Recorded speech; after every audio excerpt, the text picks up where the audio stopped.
Welcome to the Mike Litton Experience Podcast. Mike has over 31 years experience in real estate, finance, and investing. He's passionate about being a father, a teacher, a realtor, an investor, and a leader. Everyone has a story, and our passion is to help them tell it. And now, introducing the host of the Mike Litton Experience, Mike Litton. So what can you expect from the Mike Litton Experience? You can expect stories that will inspire, motivate, advice that will sharpen your focus, and expert information on real estate, finance, and market conditions. I went there all summer when I was growing up as a kid, but if he went to the bathroom in the middle of the night, I woke up and followed him. I mean, I just couldn't. You were a shadow. Yes. I mean, yes, I was his shadow. He had his own pharmacy. I used to go and spend the days in his pharmacy, just being around him. Yeah. And it was just, he had a boxer's mindset.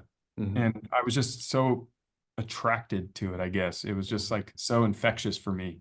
And it was never about, like, oh no, I got punched, or, oh no, you're small and you're the underdog. Like, I always had small dog syndrome. As I said, I was the small, fast kid that had to work twice as hard to win and to compete and to play. And for me to play with the bigger kids, I had to work and do those things. So it was like, he kind of solidified that in life for me. And so it was just like, he believed in me.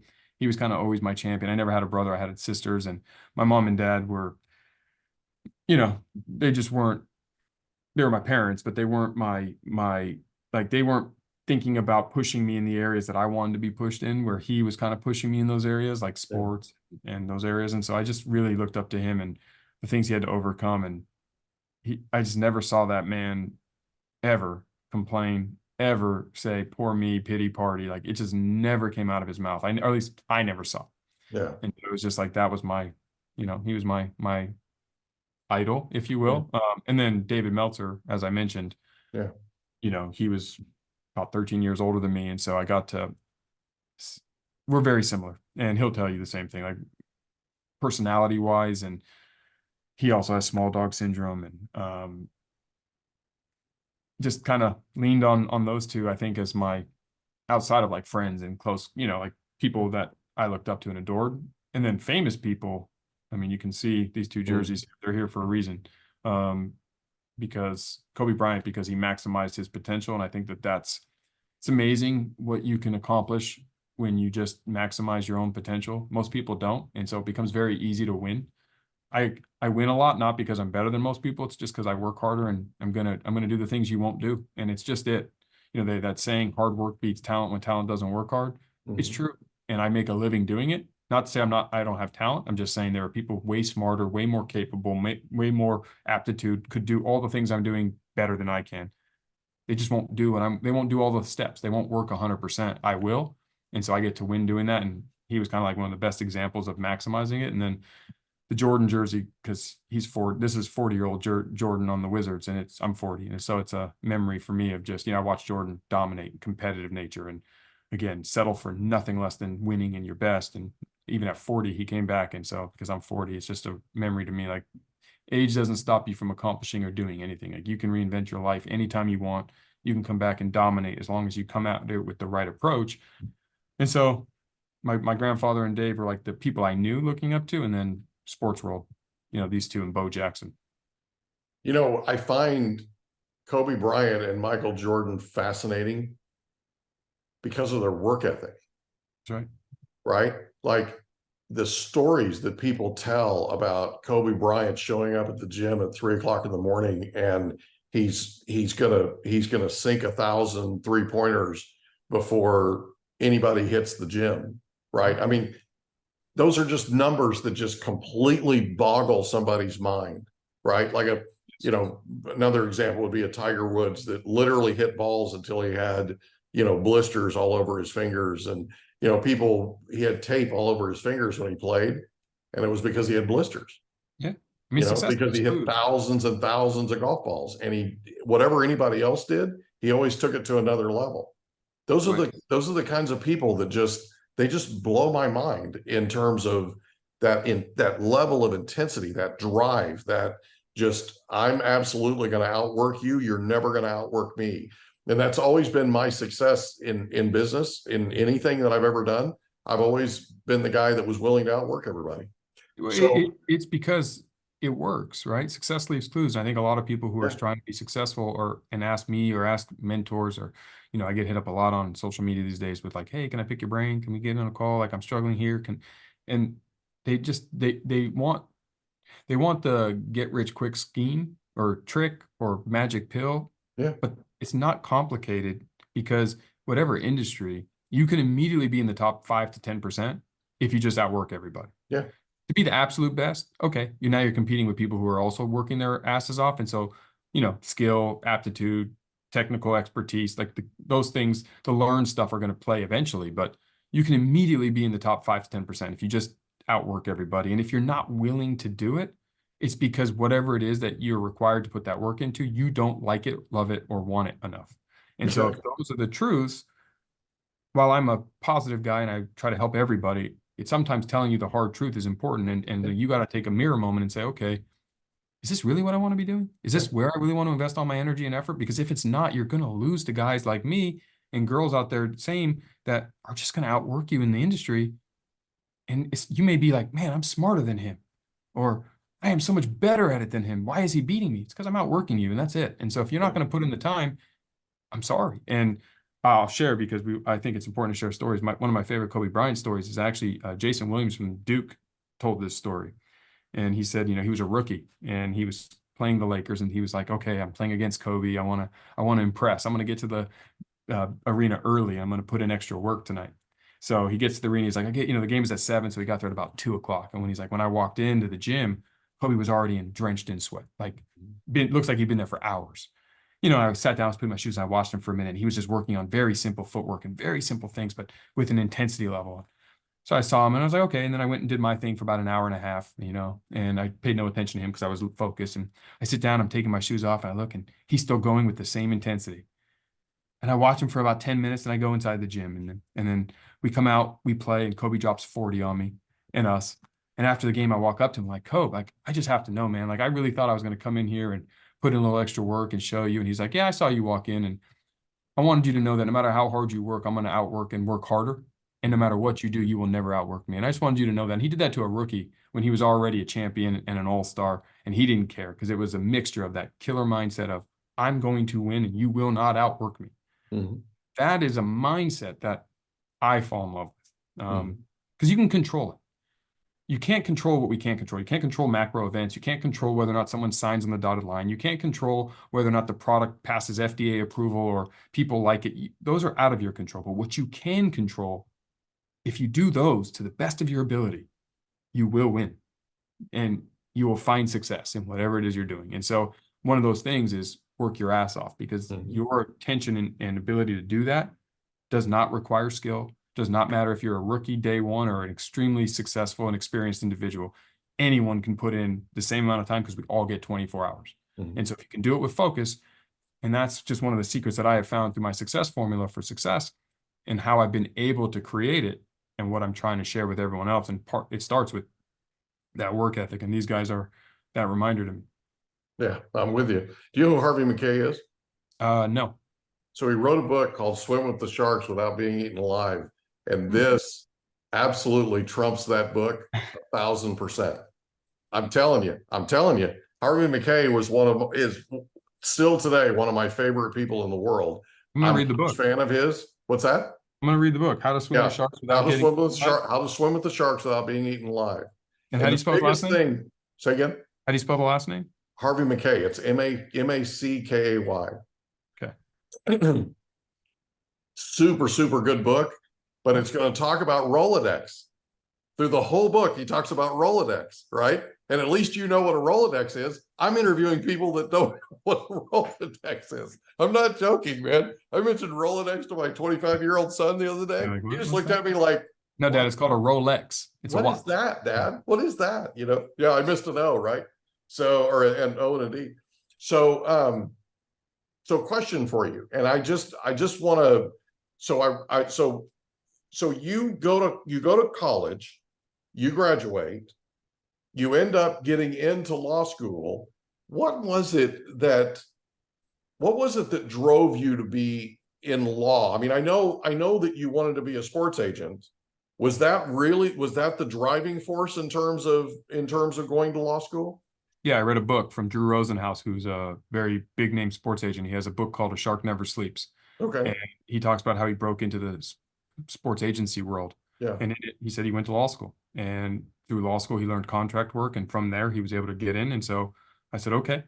I mean, success leaves clues. I don't need to think I'm smarter than anyone else. I will take the path and get there quick. So if Drew Rosenhaus went to law school to do it, and David Meltzer went to law school to do it, and Lee Steinberg and a lot of these agents have law degrees. And I was like, oh, well, I wasn't a former athlete, so I don't have that on my resume. Yeah. So why don't I come with the legal side, the law side, and be able to say, hey, I can handle a lot of the contract work. I can handle a lot of the legal stuff.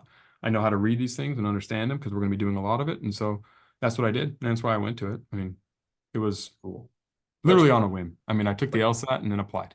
I got you. So when you went to Miami, you went to Miami for a year, then you moved to Thomas Jefferson. Why that move? Well, I never wanted to go to Miami. It's just one of the few that accepted me. And, you know, I was 21 in Miami. I didn't know a soul. Yeah. All the other people in law school were 24, 25, 26, 27. I had no friends and didn't really want to stay in Miami. I mean, I was isolated and I wanted to go back to San Diego where I had my network, my comfort level, you know, LA, California. And so, and not to mention, there were 2 hurricanes that year, and they weren't the funnest thing to be around. And they're not. And the thing about the level of law school, like the law school I got into was the low tier. And you know, it's a tier 4 law school, so it's not Harvard. And the way they handle admissions is they accept 40% more first-year law students than they want in the second year. So they're going to drop 40%, regardless of your grade. So it's curve-based, which means if we take a multiple choice test out of 100 and 50% of the class gets 92 out of 100 and I get 89 out of 100, I'm not getting a B. I'm getting a C, D, or F based on the curve. And they're kicking out the bottom 40, which means you're competing against all your classmates on top of the fact that I don't know anybody. So how close can you get with these people that I'm competing with? Gotcha. And it just wasn't the place I felt like. I went because I had a mission. And I said, okay, how do I transfer? I contacted the school in San Diego, Cal Western and Thomas Jefferson. They both said, if you're in the top 10% of your class, we accept transfers. Beautiful. Great. Now I have the path. That's my target. So I went and finished top 10% of my class, best I ever did in school, and transferred back. And I worked my ass off that first year. I read everything. I studied 10 hours a day. I mean, it was school, home, workout, study, sleep, school, home, workout, sleep, the whole thing. Barely saw any of it. Never really partied much in Miami, even though I was 21 in South Beach. Like I didn't care. I had a mission. It was to get back to Southern California, be that sports agent where, you know, my friends were like I said, Sean Merriman was there, Kellen Winslow, Dave Meltzer, like my in was there. So I had to get back there. I did call Drew Rosenhaus trying to get a job internship with him, and he turned me down. Because in his book, he says he would never have an intern, but I called him anyway. Right. And he wouldn't let me work with him. Yeah. Well, it was worth a shot. Yeah, of course. Hey, no, that's the thing. In sales, no doesn't bother me. Yeah. Great. First thing he's going to say is no, right? Right. And now I have a couple of stories that I absolutely have to have you tell us on tape. Okay. Now, the first one is a little bit selfish, just so you know. I used to work as a grocery store clerk. I was a journeyman clerk, working my way through college, after high school. And one of my favorite customers was Junior Seau's mom. I literally worked in the San Luis Valley in Oceanside, right down the street I actually worked in her favorite store. And we had a thing called three's a crowd. So if you had more than 3 people in your line, they had to come open another register and take people out of the line. They tried to take her out of my line, and she's 12 people deep and she won't leave. True story. And every single time she came in, she wanted me to come over for dinner. Oh. She and her husband were 2 of my favorite people in the world. That story about the grocery clerk who refers you, tell that story real quick. Yeah. So I bought my house, you know, after I It's in the book, by the way. Yeah. Yep. I mean, it's a story I tell on stage because I think it brings home the point that if you don't understand the power of relationship capital, you're missing out on one of the elevators in life, Totally in agree. anything you want. And I don't care if it's, I'm not in business. Why do I need it? You need it. Yeah. For your children's sake, for your sake, for everything and anything. I mean, humans trade off of this unspoken capital with each other. And I'll say 85 to 90% of wealth and opportunity I have in my entire life, and I've made millions of dollars and had a lot of great opportunities.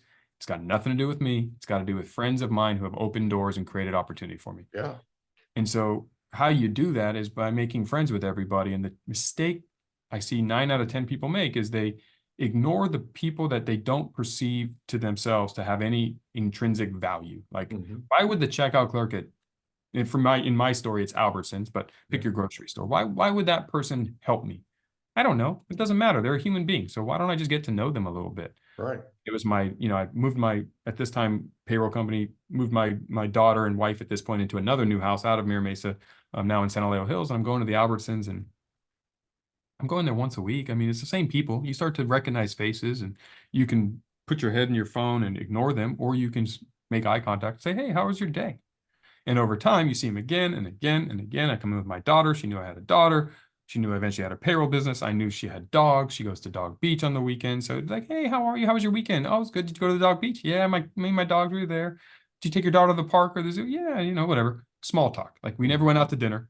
We never left the grocery store. But I wasn't ignoring her like 9 out of 10 other humans would through the line. Yeah. And that is the mistake, I think, where people say, well, I don't get those opportunities. Well, you do. You just don't recognize them. They're right in front of you. And so what she did one day, about, I don't know, 18 months after I'd moved into the neighborhood and seen her for 18 months, she said, you have a payroll business, don't you, Jeff? And I said, yeah. She goes, my brother is having a real issue at his company. I don't know what it's about, but it's payroll related. Can I give him your number, or can I connect you guys? Can he reach out? I said, yes. I was expecting nothing from this. I don't know the size of this company. I don't know who he is. I was just going to do a favor for somebody I barely know, but I know. And I was like, yeah, sure, no problem. Gives me his number, or gives him my number. He calls me, we talk, find out his payroll issue, we help him. He then switches over to my company, and he had over 1,000 employee company, which in payroll is a huge company. I mean, my largest company at that point was under 100 employees. So this was like the biggest client I could have ever dreamed about getting. And the hard thing about getting them is you can't get one without one, because they all want to know, who else do you do payroll for? Why would we give you such a large company? So it's like, how do you get one if you don't already have one? It's that chicken and egg conundrum that a lot of companies deal with. Yeah. And I got it because he gave me an egg. He said, here you go for helping me. And my sister said, you were a nice guy and you proved it by helping, and you asked for nothing from it. And you guys have the capability and the aptitude to do it. Here. And so once we got that account, it almost doubled our revenue. It was a 6-figure a year recurring revenue account. It doubled our annualized revenue as an organization. And now I could go to every company under 1,000 employees, and they won't be my biggest. And I could say, yeah, we work with blank.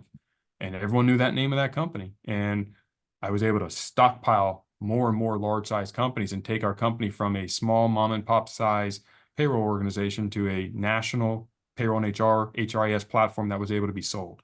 And I attribute the entirety of that story to the checkout clerk at Albertsons, which I do mention in my book, because people say, oh, that's just lucky. It is lucky, because for every checkout clerk, they won't all have a brother who needs a payroll issue. But here's the difference.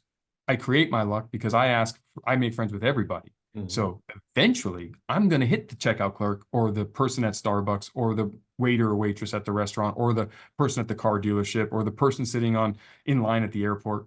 I'm going to find the human that's going to have an opportunity to help me, and they're going to want to help me because I made a relationship with them. Yeah. So it may take me a year, it may take me 18 months, it may take me 2,406 relationships to get there. I'm going to get there, and then you're going to call me lucky. But you can do the same thing. Exactly. And that's the best thing. That's the best thing about this book. The best thing about this book is absolutely anybody can get out of their phone, have a conversation with another person, help that person, even if it's just, how are you doing today? Yep. Okay.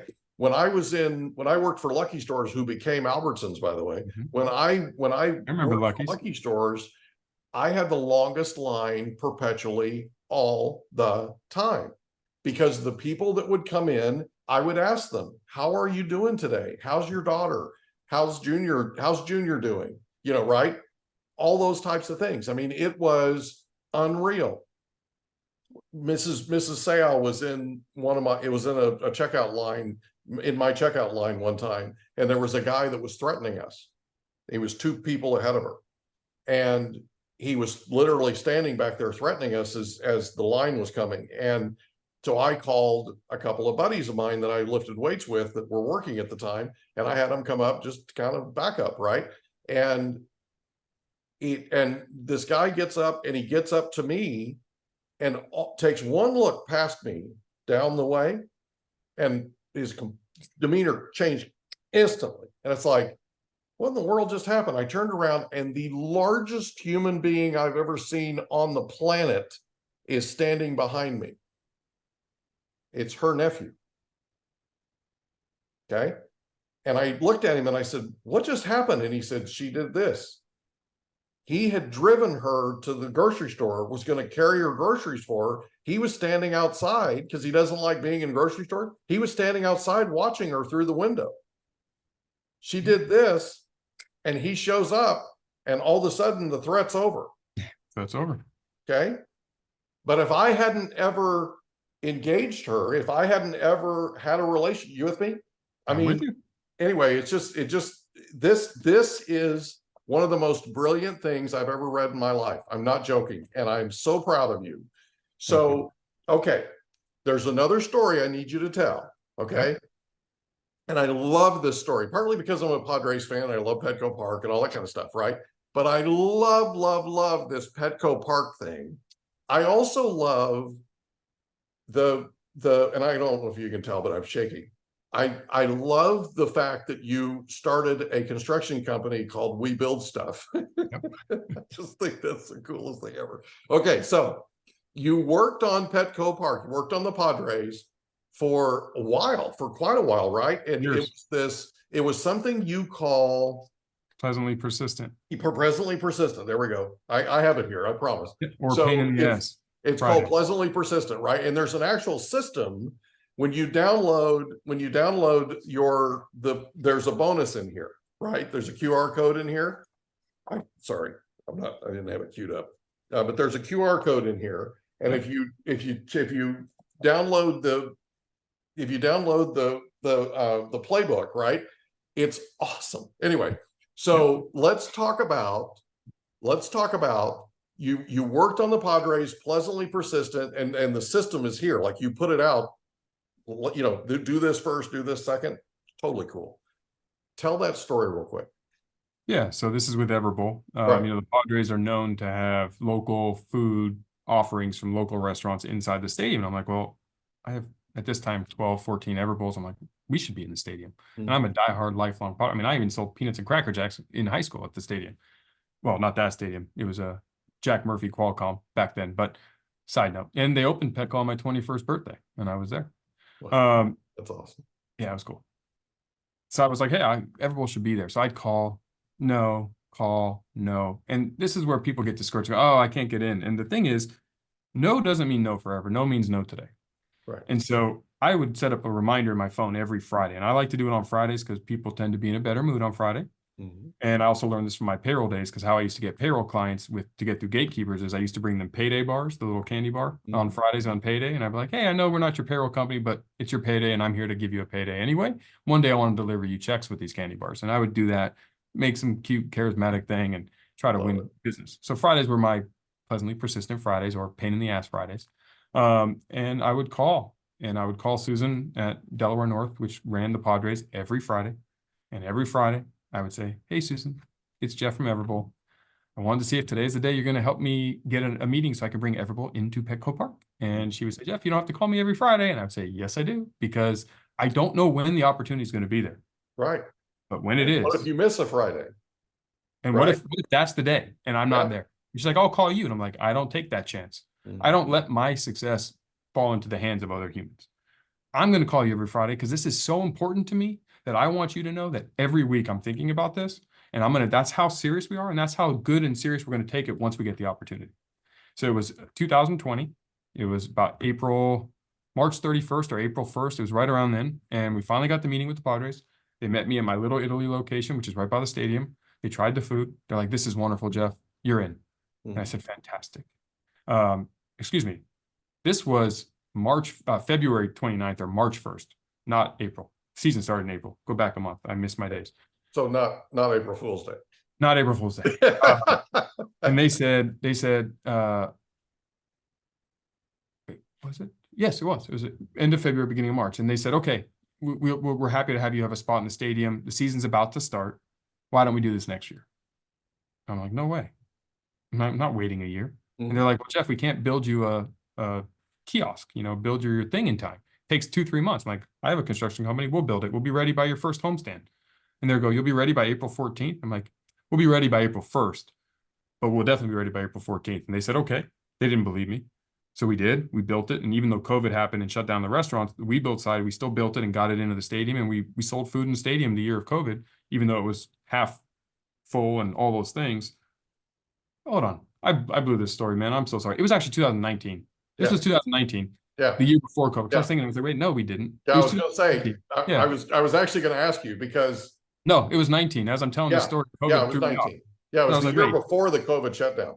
That's right. Because when COVID happened, we were still selling food in the stadium. But I was like, we were already there. 2019. We got in time for the homestand. Had we not and got pushed for the year, we would have missed it because COVID, they would not have allowed us in COVID. So because we were able to do that through WeBuild the year before, but I was calling them from 17, 18, and finally in 19, we got into the stadium. And it's because we were pleasantly persistent. And again, it's how you do it. We hope you enjoyed another episode of the Mike Litton Experience. If you did, do us a favor, smash that subscribe button, tell your friends, family, and coworkers about our program, and wherever you get your podcasts, please leave us a rating. It helps us to connect with quality people just like you.